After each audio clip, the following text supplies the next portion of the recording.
Um, Welcome everybody to Design for Drupal. This is our 13th anniversary now that we're headed toward in 2021. So we're starting to kind of introduce new branding this year and getting ready for the main event, which we haven't announced quite yet, but are planning on doing that in the June-July timeframe. So just kind of be ready for an announcement soon.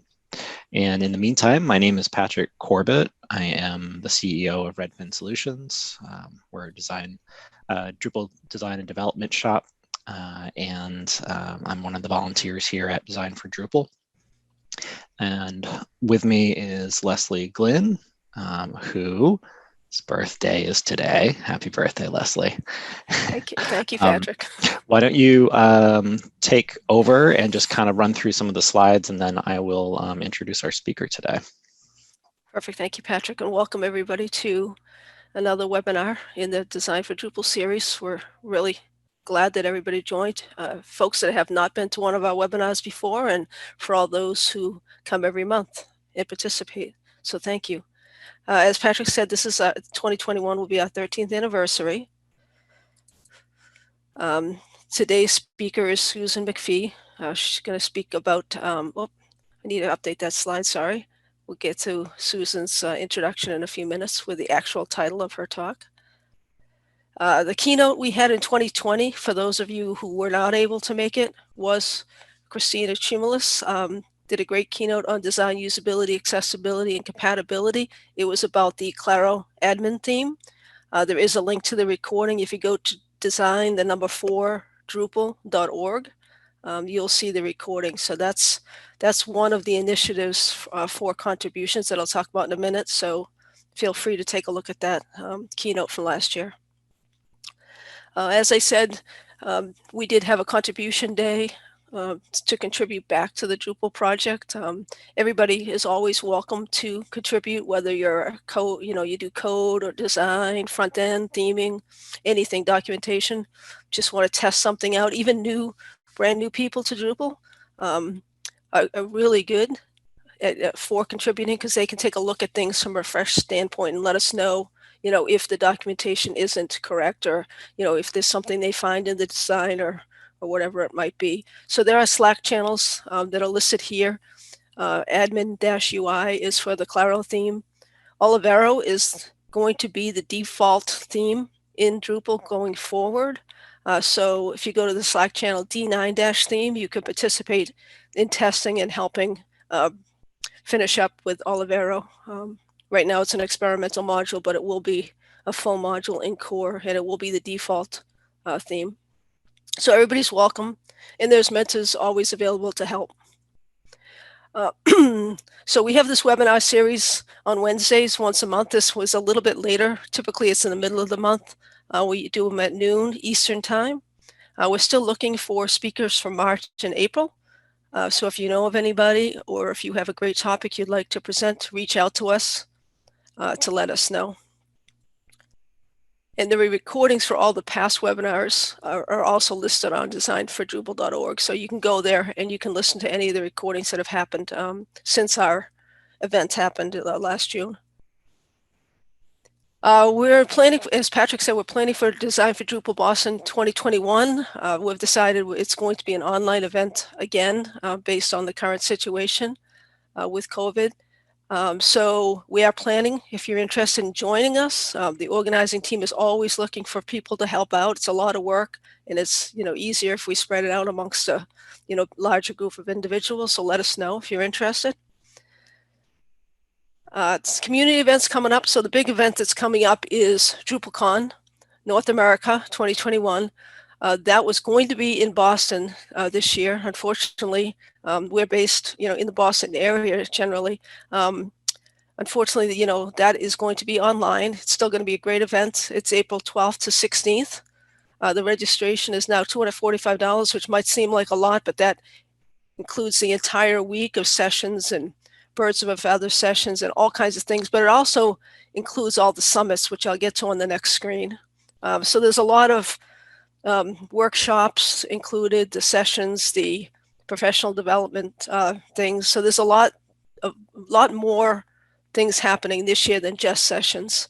You also get unrestricted access to all the Drupal Fest events. So DrupalCon is that 1 week, but Drupal Fest is going to be the entire month of April. So by purchasing a ticket for DrupalCon, you get a lot of other things included as well.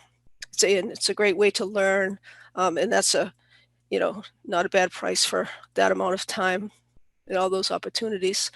The summits that are included in that price, you can go to the Community Summit on April 6th. There's a Higher Education Summit on the 20th, Healthcare Summit on the 22nd, a Nonprofit Summit on April 27th, and a Government Summit on April 29th. So whatever vertical you might be interested in, you can attend the summit. The summit is speakers, people that are also interested in these topics get together for the day and, share information, share best practices. So those are all very valuable. You can go to any or all of those if you sign up for DrupalCon. Local community, other community events that are happening. Nerd Summit is typically held at UMass Amherst, but it's online this year again, and it's March 10th to 12th. So take a look at that. Session submission is open, I believe. Well, it might have just closed, but you can check out Nerd Summit. Mid-Camp out in Chicago is March 24th to 27th. That's online as well this year. There is Drupal event code of conduct training. I have older dates in here, but I know that they keep presenting this training. So if you're interested in learning about the code of conduct and how to help enforce it at, whether it's online or at various events, take a look at that. And always you can join the Drupal Association on Drupal.org. There's a new events page on Drupal.org. It's /community/events.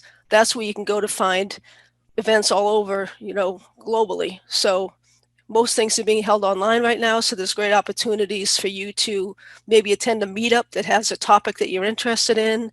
I was on a meetup last couple weeks ago on the new forks and merge, which is a new way of, instead of doing patches in Drupal, that's kind of technical, but you can go here and you can look at any types of events, whether they're camps, just local community celebrations. Drupal's 20th birthday is this year, so there's some birthday celebrations on there. So however you might want to participate, there's opportunities for you. As I said, the code of conduct, everything that's held under Drupal, goes by the Drupal code of conduct. You can find a link at the bottom of our website. If you have any concerns, this applies to online as well as in person. Treat everybody with dignity and respect. Contact Patrick or myself if there are any issues. And I want to make sure to take 1 minute to thank our sponsors for helping provide this webinar series and the event itself for 2020. Redfin Solutions, Lullabot, MacPhee Design, American Graphics Institute, Dev Collaborative, Oomph, Isovera, Talking Drupal, 108 Degrees, Oddbird. So thank you to all those sponsors. And spread the word about today's events. Use the hashtag the number 4D Boston. And thanks for joining us again. And remember to always be kind to everybody you interact with. We're going to use the Q&A feature, not the chat feature. So if you have questions, as Susan goes through the webinar, feel free to add those to the Q&A tab, and we'll either interrupt the presentation if it's something relative to exactly what Susan's going over, or we'll ask them all at the end of the presentation. And that's it. And I'm going to let Patrick take over from here to introduce Susan. Thanks, Leslie. So today's speaker is Susan MacPhee. Susan's experience ranges from web design to development to project management and strategy. And she comes to us today from Newburyport, Massachusetts, where she runs her company, MacPhee Design. There she helps clients launch sites that are cutting edge, but also easy for them to manage. And last but not least, Susan is actually the founder of Design for Drupal. So we're really lucky to have her here today. Thank you, Susan, for making this possible. And welcome, and I'm going to turn it over to you, Susan.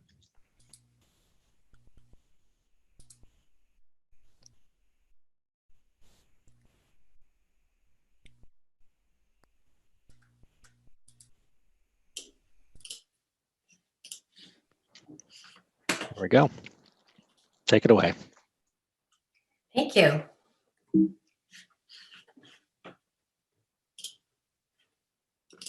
Let me get to the right slide first. Thank you, Leslie and Patrick. I really appreciate the introduction and all you've done for Design for Drupal, especially during these challenging times. And welcome to Bridging the Design Development Gap with Webflow and Drupal. My name is Susan MacPhee, and I am a Webflow and Drupal web designer. And if you would like to reach me, you can just find me at mcpheedesign.com, and I've got all the contact information there. So what we're going to talk about today is how you can think in Drupal while designing in Webflow. And we'll introduce you to the Webflow canvas that actually creates production-ready, clean, semantic HTML, CSS, and JavaScript. We'll look at a couple of Webflow to Drupal design projects and a developer testimony, and I'll show you how to gain more skills in Webflow, design skills, and we'll wrap it up and take your questions.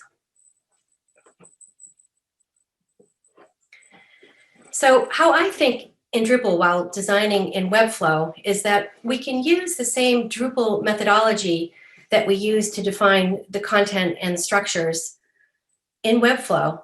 And it's pretty much the same way of thinking, but it just has different names and different ways to approach it. So think of it as content types, which we all know and love, can be CMS collections in fields or collection fields, and views are collection lists, and detail pages are collection templates.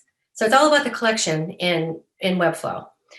For those of you who haven't really worked with Webflow or heard of it before, it's a responsive no-code web design tool and CMS that translates your design into HTML, CSS, and JavaScript in clean semantic code. I was going to give you an overview of my panel, but I thought what I'd do is play for this video just to show you a quick introduction of the Webflow panel in Designer, because they do it best. This is the Designer. From here, we can visually manipulate all our HTML and CSS and interactions, and we'll divide this into 3 groups. On the left toolbar, we have our controls. On the top, we can click to quickly switch to our project dashboard, our project settings, or the Webflow editor, but for now, let's stay in the Designer. Underneath, we can click Add to access our Elements panel and our symbols. We have our Pages panel, where we can organize and manage page settings. We have CMS, which gives us access to our collections, all our dynamic content. And of course, we have the Asset Manager. From here, we can upload and organize assets we use or link to in our project. At the bottom of the left toolbar, we have more granular controls for working with elements, as well as links to video lesson content, help, keyboard shortcuts. That's the left toolbar. The major area here is the canvas. It's where we can interact with the page in real time. We can select elements, we can move them around, and we can edit content right on the page. Rest assured, the layout of everything we build on the canvas is following the box model. That is, when we drag in an element, each box is as tall as the content inside, unless it has a set height. Boxes stack on top of each other from the top of the page to the bottom. Of course, this gives us tremendous flexibility to not only develop powerful, responsive designs, which we can test on all our different views, but it ensures that we're generating clean, production-ready code. Speaking of which, at any time, we can go in and export our code, which is prepared and downloadable in a zip file. Or we can publish our changes instantly without having to worry about FTP and file versions and unsecured networks, sloth attacks, or FileZilla asking us again to update to the latest version. Now, we don't even have to publish to see how a project would look live. We can just hit preview, a quick way to interact with the project as if it was fully published. Let's click again to leave preview. Finally, the third major section, the panels on our right, give us extremely granular control over our elements. What we have here is the Style panel, and we cover the other panels in additional content like the Settings panel, which lets us go in and configure based on the element that's currently selected.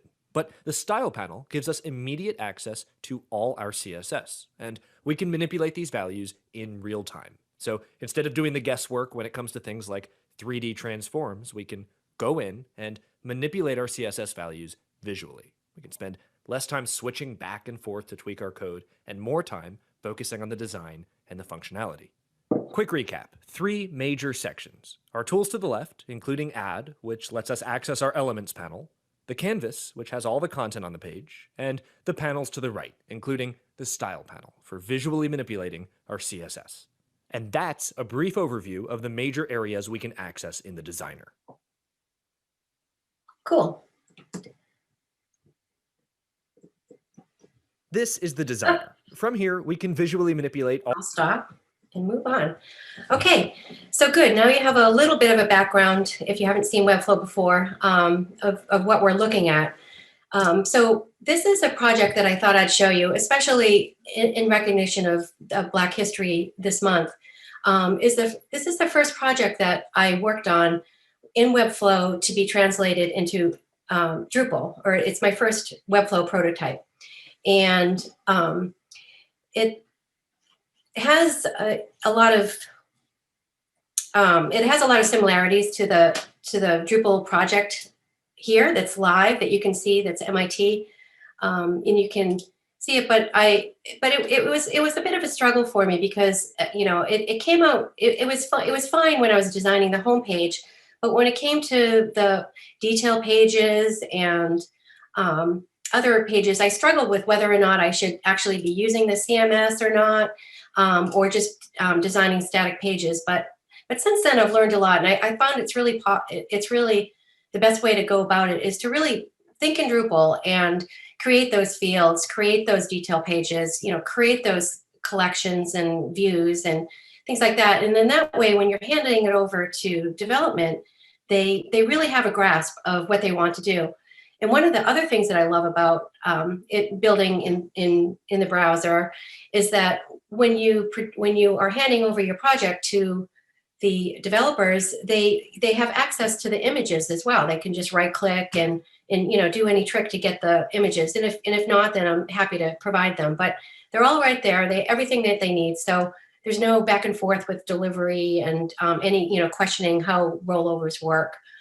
So this was my first project, and recently we together with the Open Scholar team, a company launched out of Harvard, we worked together to build their front end marketing site, which needed to be in Drupal. So what I did is I built the entire website for them in Webflow, including all of the detail pages and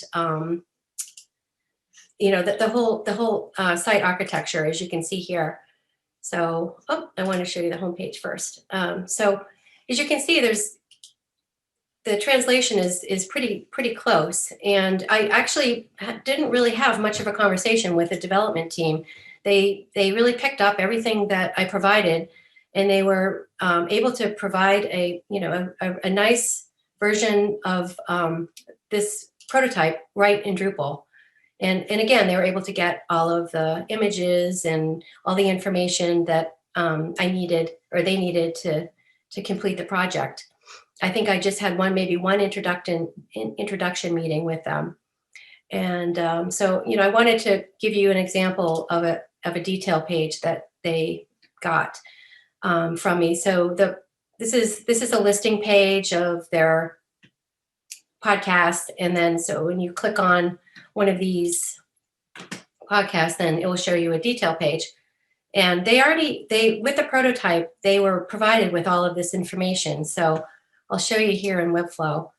This is, let me turn this off. And it's the detail page for the video is for the podcasts is right here. So you could see that it's a pretty close version of what they did, what we did in Webflow. This is the listing page. And again, as you saw in the video, you can see how you can manipulate all the CSS over here from layout. It has flex and grid and all the other standard layouts that you're accustomed to. This is where you manipulate the fonts, the positioning, the typography, background, images or color, borders, and the effects. And we didn't get into it too much, but when you want to add interactions, you work over here, and you can, add, basically what you're doing is adding JavaScript interactions, and you could really dive really deep into that. I have to say, I'm still kind of learning this section over here, but it's certainly is nice to be able to produce JavaScript visually.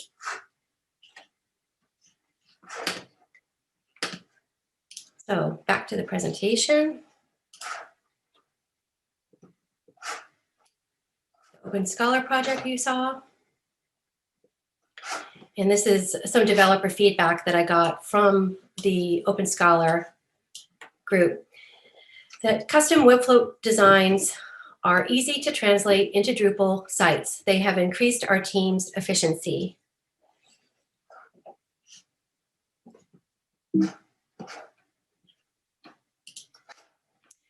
And I thought I'd share with you how to gain more skills in Webflow.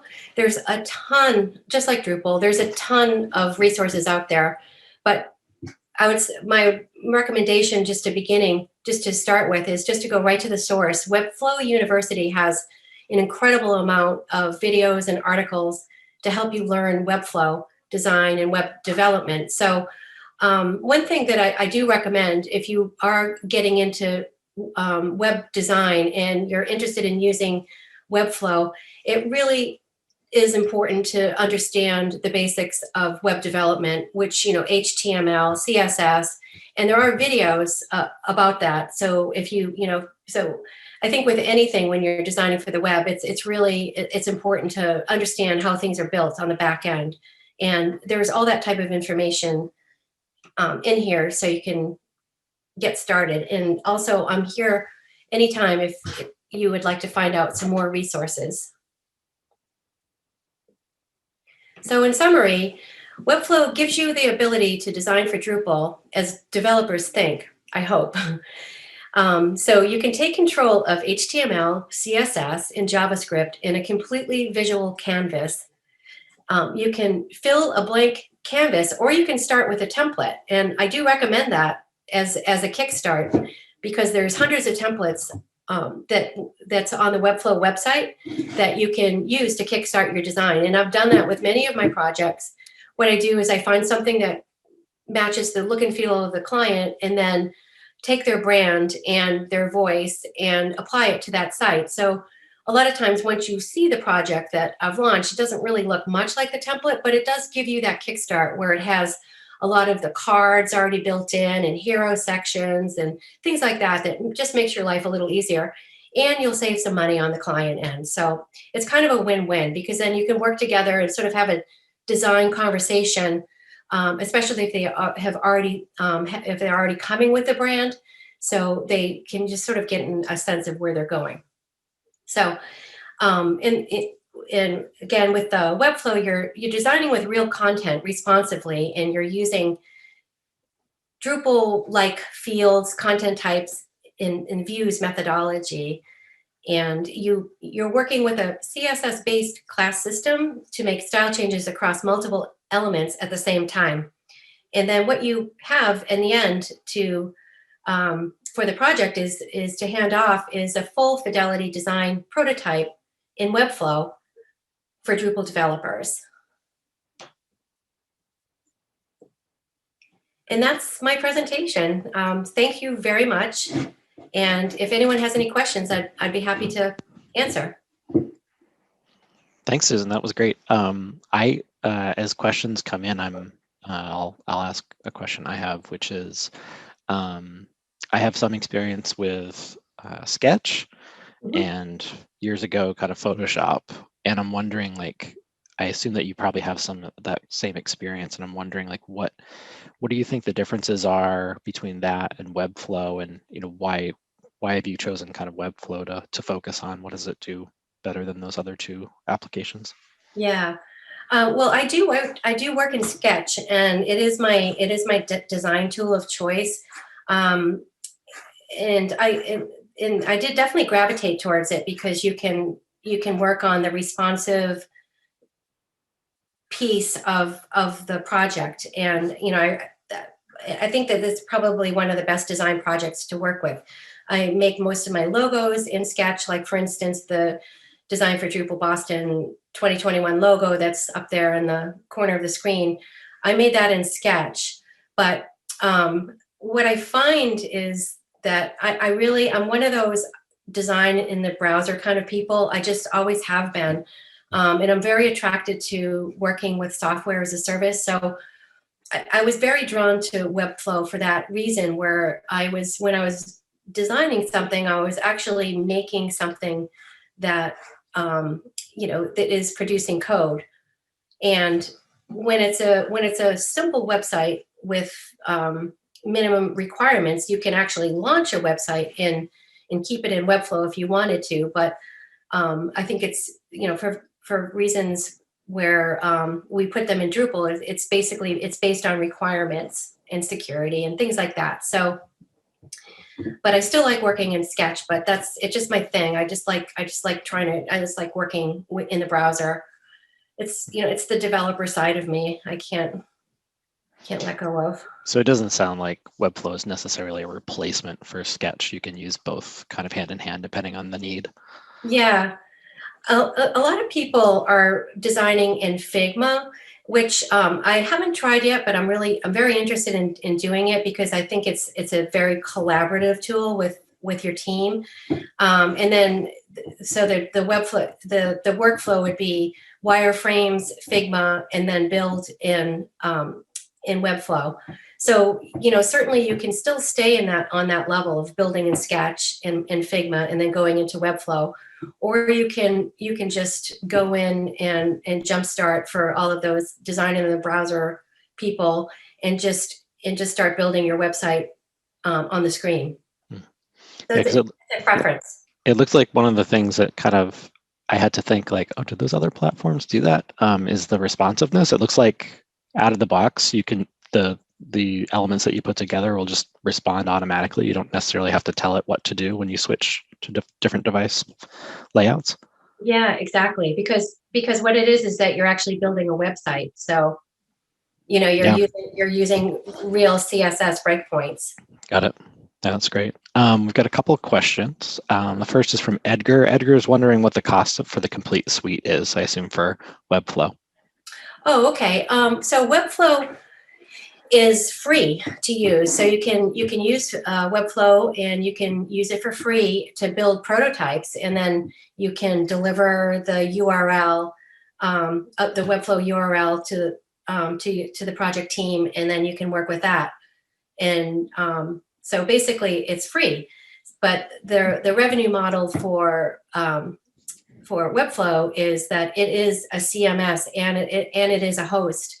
They have robust hosting and things like that. So you can host a website on Webflow too, if the requirements work for it. So then you'd just be getting into subscription costs. And I guess I think I do actually pay, because I have a professional account. I think I pay about $150 a year or something like that for that. Just so I can have, there's no limitations on projects that I can build, CMS items. I just don't, it just doesn't have any limitations. But if you you can definitely start for free. I think you can have maybe up to 10 projects. Ruth has a question. She's wondering whether the export, like the code export from Webflow, does it translate easily to a Drupal project, or is it mostly just to show developers how the page should look and respond and animate, and they're kind of responsible for actually developing the CSS and HTML and all of that? Yeah. Hi, Ruth. Yeah, I think I was kind of planning to have a developer, like a design developer, on the seminar with us, but a webinar. I would have loved to have had more feedback to answer those type of questions. But I think that basically what it boils down to is that you're delivering pure HTML and CSS, and it's up to the developer, depending upon what theme, what structure, to make it work for their project. But there's no question as to, what size things are, what color things are. So it basically, I think it will speed up the process. Prior to working in Webflow, I used to, when I was working as a team, we would use a project called Avocode, and it would actually look at it look at Sketch and Photoshop files and give you the CSS. So I think it's kind of like that, where you're just getting the CSS, but it's not really going to translate into a Drupal theme. But that could be coming, and if anyone's interested in having that conversation, I would love to be getting involved with that, because I know that if you can design something in Webflow, you can export it into a WordPress theme. So it would be kind of cool as for the Drupal community if we could figure out how to automate that process a little bit. Because I mean, me personally, I love the concept of working with Pattern Lab and making design systems, but I just don't know how to actually work with it. I tried, it's over my head. So I found that, building the design systems in Webflow was much more sensible to me, because it was working with HTML and CSS. So yeah, I think, maybe as a Drupal community, we could take that a little bit further. Yeah, that would be really interesting. I wonder, what developers think about. I think a lot of times, being a developer myself, sometimes you have like a certain way you like to do things. And so while it's great to have like it working, you might have like a very specific way you want to do breakpoints and things like that. But that's interesting that they have a WordPress export tool. That's pretty cool.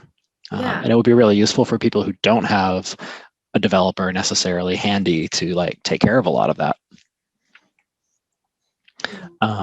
Edgar has another question. He's wondering, can you host the site locally or on your own server, or do you have to like host through Webflow? Yeah, well, you can export the code and host it on any server. But what happens when you do that is that you lose the content management aspect to it. So you won't be able to manage the website as a content management system that you would expect that would be like in Drupal or Webflow or WordPress or something like that. So it basically would be a static HTML website. Gotcha. But you could theoretically just open up your Webflow project, change stuff, and hit publish again? Yeah, you could do that. Let's see. I don't see any other questions, but I'll give people a little bit of time to kind of hop in there. In the meantime, I have another question, which is when you do some of the, I think you showed like some of the actions on the right side where you can like start adding like click events and things like that to the Webflow. Does that actually work as like a prototype kind of like, can you, I guess it's all HTML and everything, so you can just actually point that click to go to a different page, for example, in Webflow? Or is it just for like JavaScript, like fancy actions and things like that? Well, with for quick clicking and things like that, just for regular interactions, it's the same as HTML, where you just choose a page and then you can make it go to wherever you want it to go, or an external URL. So it all kind of works the same as any as you would expect. But to get into those interactions and to make things move on the page, or parallax stuff and interactions, that it definitely comes from here. This is where you are developing the JavaScript. The mouse click, I guess, is more like for rollovers and stuff like that. Mouse hovers and scrolling into view, and while scrolling into view, or it can be a page trigger where it's what's happening on the page, while you're scrolling the page, or page load, page scroll, things like that. So, but yeah, the interactions is definitely JavaScript. Have you received any? What's that? Did that answer your question? Yeah. I'm also wondering, just like, what kind of feedback have you received from developers and clients about the tool itself, and like, have they given feedback one way or another as far as how it compares to other tools? Like, has this improved something in particular, or are there downsides to it that people should be aware of, maybe when it isn't a good fit? Yeah. Well, I think what clients do like about, maybe, the Open Scholar example is that they're able to take a look at the website with all of their pages and click through to see exactly what it's looks like. And then they can respond to, font sizes, font colors. And I suppose you can do that the same as, if you're showing them a PDF or something like that. But I think it gives them more of that interaction. And also you can partner with your client, and you can give them editorial access to the site. So you can have the client adding content at the same time and tweaking it if they want to. So if they didn't want to write, if they didn't wanted to, say, presenting the Black, experience, they could, go ahead, they could just go in and change that. So yeah, it's interesting. The permissions with Webflow, there's, on that subject, there's a designer role, which is kind of like, Drupal admin, and then there's an editorial role, and that's it. It's not as granular as Drupal, but basically, people can go in, they can add content, change content, stuff like that. Whatever you give them control over. Okay. But it definitely doesn't have that granular control that Drupal has, and that's one of the one of the reasons why people like to build in Drupal ultimately. Right. One of the questions that just came in was, can you work collaboratively on Webflow? And it sounds like maybe from a team developer designer standpoint, and also client standpoint. Yeah. There's different plans. I'm in a professional plan, so it's basically just me and some of my client websites. But you can kick it up a little bit and go into a team plan, and that way there could be more than one admin. And I think that's ideal. And I've got my eyes on that. I think I'm ready to, take the next step. But I am working with a client that does have a team set up, and they, they're able to, give me admin permissions, and as well as, 3 or 4 other people. And then there's still that editorial role. So yeah, there's a team's plan. Of course, the price goes up. It's, it doubles, but it's, it's kind of worth it when you need it. That's great.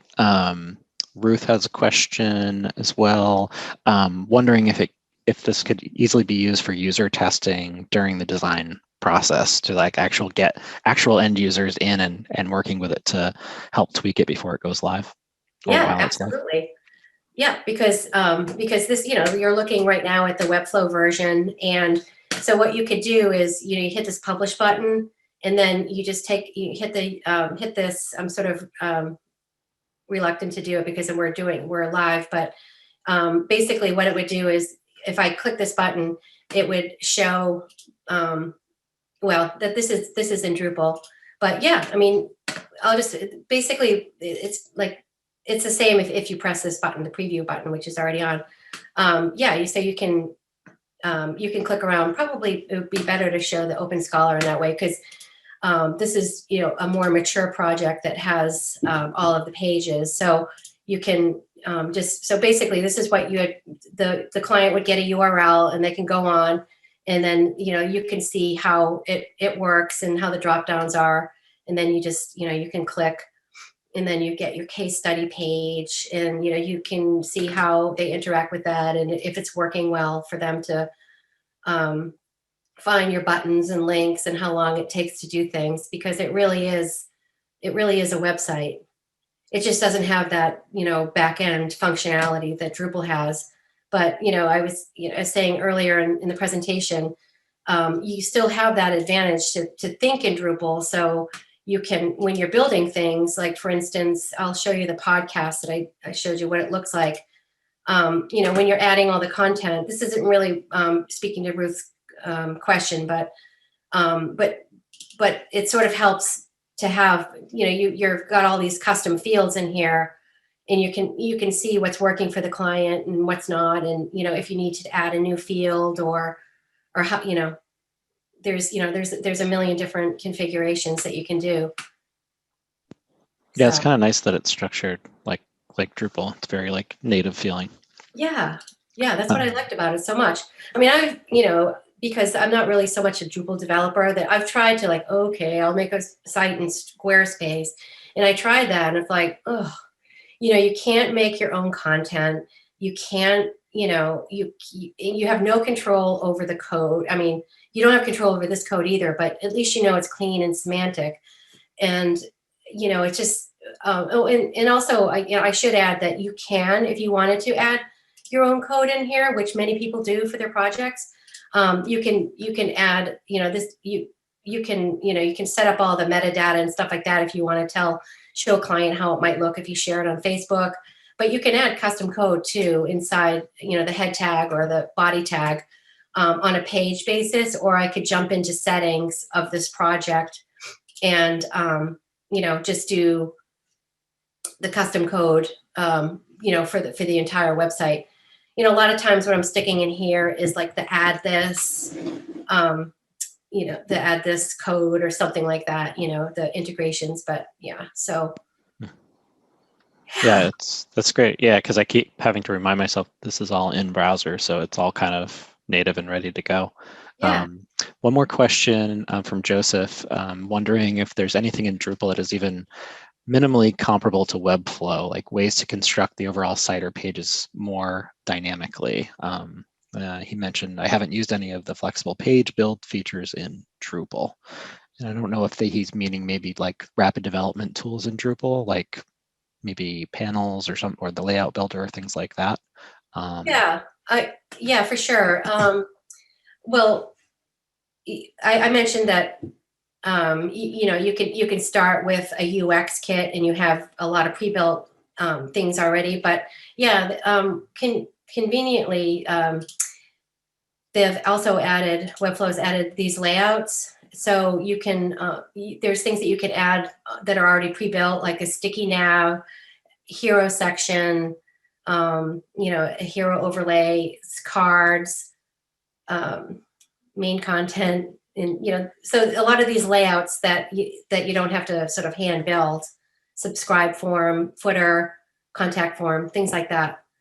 I hope that answers some questions. Yeah, I think so. I think the point being, I don't know that there is a tool really in Drupal. Maybe somebody else can speak up with a question, but that is closely comparable, at least not to rapidly develop, unless you had maybe a starter theme or maybe a profile that you started with potentially in Drupal. But another question that came in, can you talk about embeds? So like videos, timelines, iframe-based elements, like what kind of limitations there might be around all of that?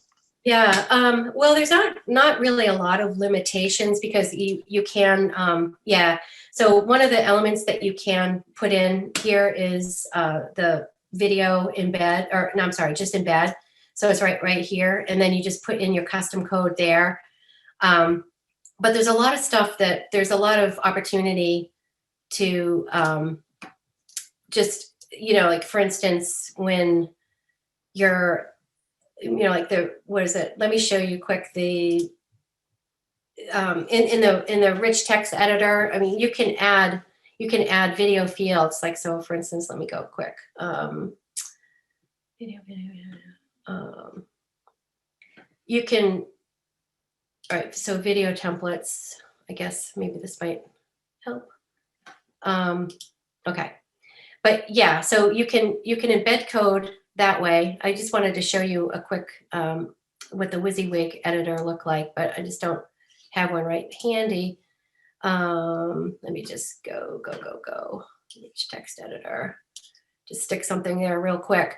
So you just hit a return and then go like this. And then, so you can add an image, you can add video, you can add custom code, And then you can, it already has some native built-in, video, so you can embed rich content already. So there's different ways to go about that for sure.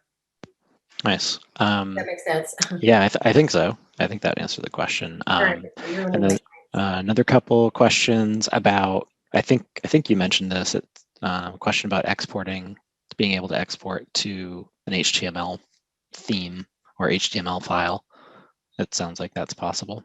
Yeah, that was shown in the demo. You just click this, and it might take forever to, I don't know how fast it loads, but HTML, CSS, JavaScript, and assets.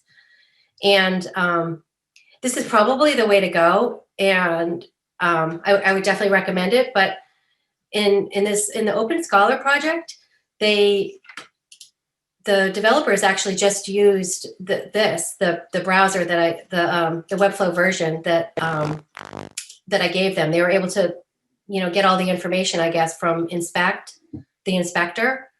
So they didn't really ask me for it, but I think in the future I would definitely send those files just in case they need it. Another question about version control. Is there any concept of version control in Webflow? Yes, there is. So you can go into your settings and go back, and there's something called backups, and you can go back to the very beginning of your project, and or you can go to the original version, which could possibly be a blank slate.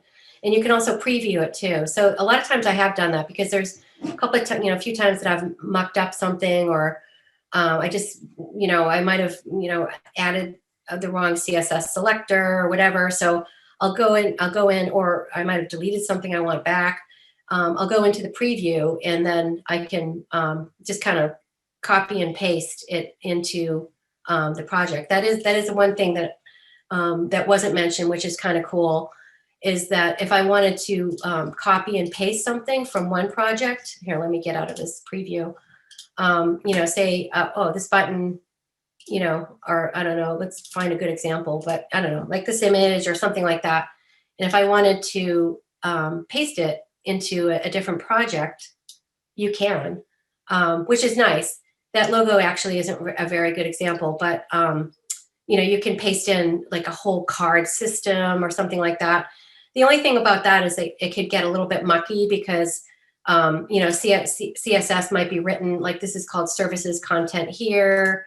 So it's going to pull in that CSS to the other project. So if you're really savvy, which I'm not at that point yet, like your CSS is perfect. So if you're bringing it from back and forth to other projects, it can go in seamlessly. But anyway, so for instance, if I wanted to bring over that logo or something like that, I don't know, hopefully it's going to work. I'm not sure.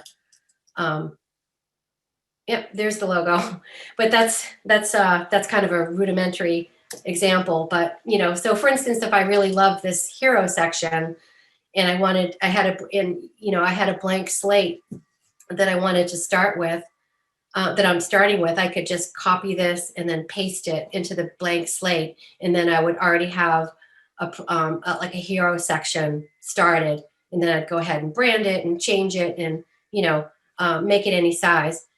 And one thing that I do love about this is that you can, whatever your preference is for measurements, for instance, so for instance, if I wanted this hero section to be is to use a view height instead, the view width or view height, because that's what I like. I like 80% view height on my hero. So you'll always know that it's going to be 80% no matter, what device you're on. But you can use anything. And especially when it comes to fonts, you can be in pixels, ems, character height. So you can use whatever works for you. And you can get down to that fine grain design technique. So that's another thing that I like about working with Webflow versus working with a static design tool. The last question is from Edgar, and they're wondering whether Webflow uses a database. Yes, it does. It's Webflow. That's why we can think in Drupal while working in Webflow, is because they're both databases. This is the database here. So, for instance, they're blog posts. This is the content type. These are the posts, which would be, I guess, maybe nodes or something. And then, so this is all database driven, and and all of these fields are in the database. So yeah, it's a database. Great. That's awesome. Let's see, we are about 8 minutes till 1. I don't see any other questions. Thank you so much, Susan. That was great. You're welcome. Certainly, I certainly learned something today. I didn't really know much about Webflow, and I'm glad that I do now. Leslie, do you mind sharing your screen? And I think we have a couple more slides that we wanted to get through. Sure. Susan, thank you as well. It was very good. You're welcome. All right, so. I think before everybody leaves, before we wrap up, again, just a reminder that Susan's info is right there on that slide. If you want to get in touch with her, feel free to do so. And then lastly, Leslie mentioned this in the beginning, we are looking for volunteers. So right now there's a very small team of us at Design for Drupal. It's sort of like the core team. And we're looking for other people who are willing to sort of come in and act as one of those core people who can be around for support for the others on the team. So right now, Susan is actually helping us with some of the redesign elements for the branding for 2021. I kind of help just manage everything very high level and do some of the webinars.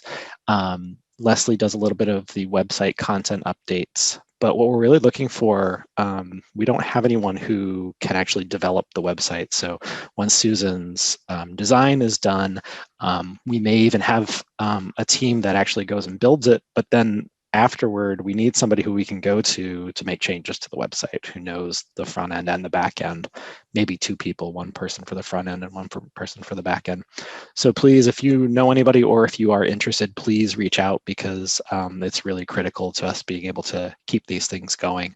And right now, myself, Leslie, Stephen, and Emma and Susan are kind of the core people right now. We're looking for social media help. Just some marketing help, somebody to kind of stay on top of that. An event coordinator, just for the digital events that we're running, as well as when we go back in person. That's a huge job. Once we go back to doing these events in person, we'll need somebody to help out with that. Speakers, obviously, we need people to offer their time and expertise, and a web developer. So please feel free to reach out to us, because we absolutely need somebody to really keep this going. I think that's it. All right. Thanks, everybody. And we look forward to seeing you next. We don't have a speaker, like Leslie said, so please submit any ideas that you have, and we'll get you signed up. Thanks a lot. See you next time. Thank you.